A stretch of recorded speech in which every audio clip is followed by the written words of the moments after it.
Hold on.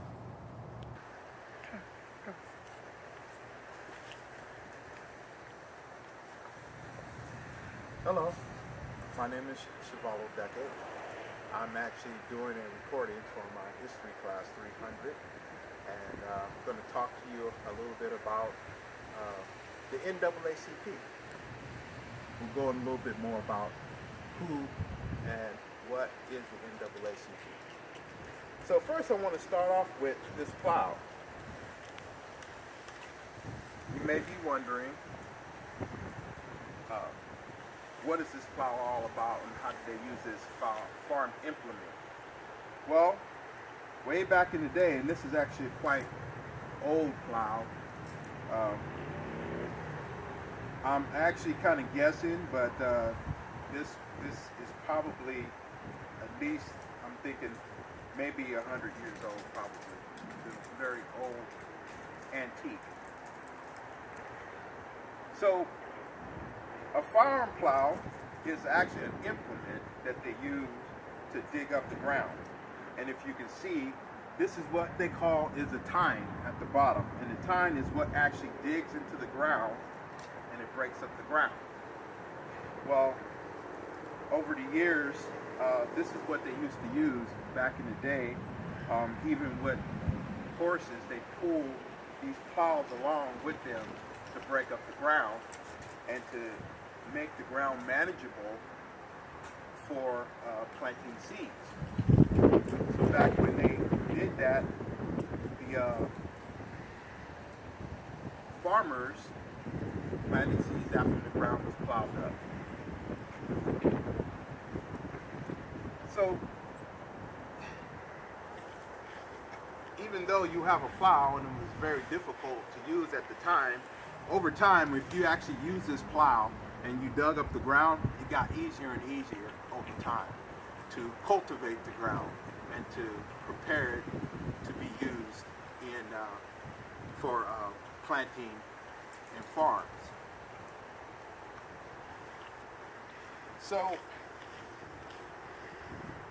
the NAACP, or the National Association for the Advancement of Colored People, also known as the NAACP, they broke up the ground of racial injustices of our nation. Many whites did not want blacks to join the military at that time because they were afraid that blacks would be trained in weapons. You can move up.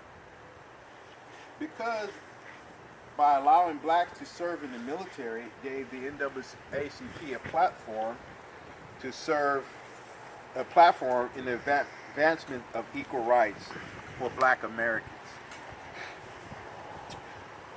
Wallace Evans Good was my great uncle. He was born on September 9th, 1919 in Chicago, Illinois. It's actually just 2 months after the pinnacle of the Red Summer of 1919. When blacks returned home from the war, in the book called On the Laps of Gods, the author, Wicker, stated, will Negroes accept the facts of white supremacy with the same spirit as formerly? Asked by the new republics. The first meeting of the NAACP was in January 1919. Well, January 1909, excuse me, in Springfield, Illinois. This meeting consisted of 2 white men and 1 white woman, which neither one was black or colored. The critical element of the NAACP declared to demand rights, civil rights for all black people. The critical element, the NAACP called for all concerned citizens to help improve the rights of all black people.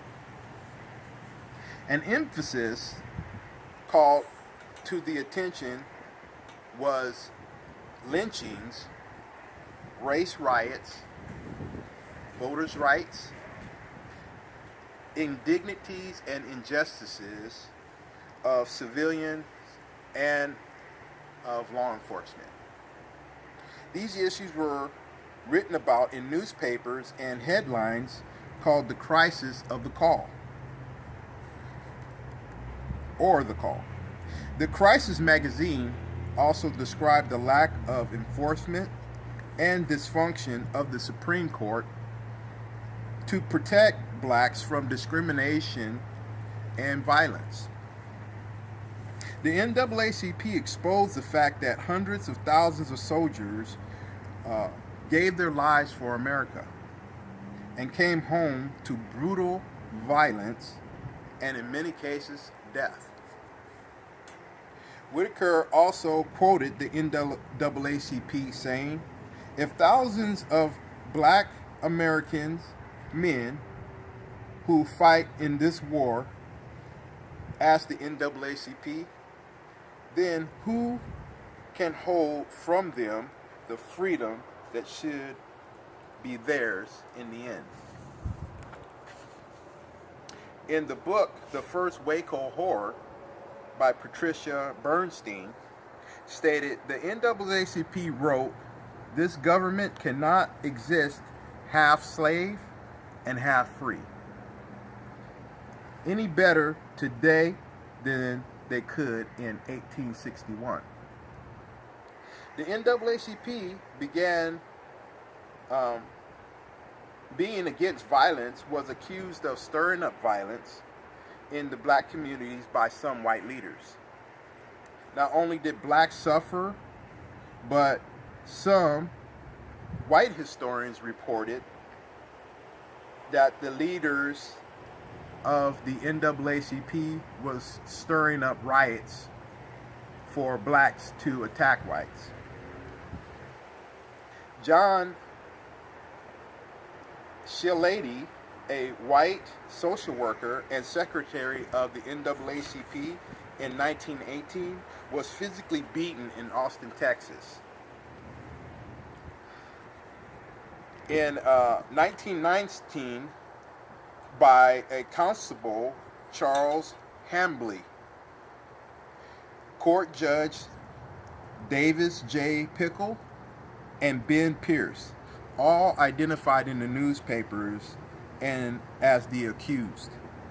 After the beating of Shidley, he never recovered from that terrible attack and beating, physically nor mentally. Shidley died in the hospital not long after the incident. Walter White, an assistant of the NAACP, also almost was lynched in Arkansas while investigating outbreaks of violence. He narrowly escaped on a train before white locals could catch up with him. He was warned, incidentally, by a black man who stated, "They're coming to get you." The NAACP started the anti-lynching campaign by injecting the public with discussions on lynching and challenges of sincerity of Christianity by allowing lynching. The NAACP also raised thousands of dollars publishing information in the newspapers exposing lynchings in the South. In 1917, President Woodrow Wilson and Congress cleared the way for African Americans to join segregated army units. 10% were assigned to infantry, and 2.3 million blacks were registered in the service in the military. And there's a quote: "If the war lasts," the Chicago Herald wrote, "America will owe to her Negro not what she owed in 1863, reparation, but a debt for service which she will not forget nor seek to evade. President Woodrow Wilson stated, "Out of this conflict, you need expect nothing less than the environment of full citizenship rights, the same as are enjoyed by every other citizen." So during the war, thousands of blacks fought and lost their lives for this country. Black African Americans served their country, service members. They returned home with high hopes that their service would change their citizenship.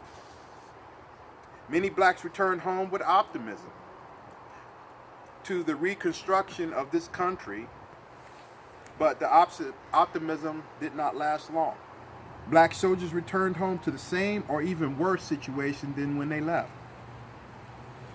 Public torture occurred in 1919 in Texas, where blacks were burned at the stake. Racial violence continued for months in the Red Summer of 1919.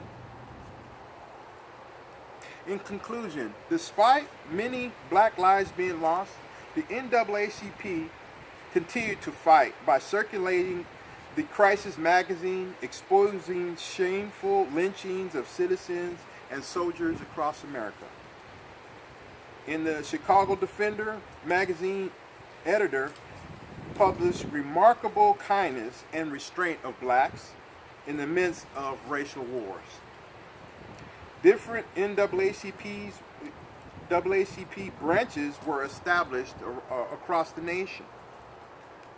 So while the Red Summer was a heightened time of racial violence, the NAACP used the military service of black members as a platform to advance equal rights for all Americans.